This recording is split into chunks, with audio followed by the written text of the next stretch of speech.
देवी सर्वभूतेषु विष्णुमायेति शब्दिता नमस्तस्यै नमस्तस्यै नमस्तस्यै नमो नमः।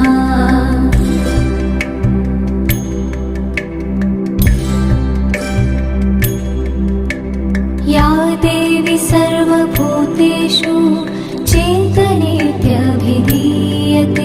नमस्तस्यै नमस्तस्यै नमस्तस्यै नमो नमः।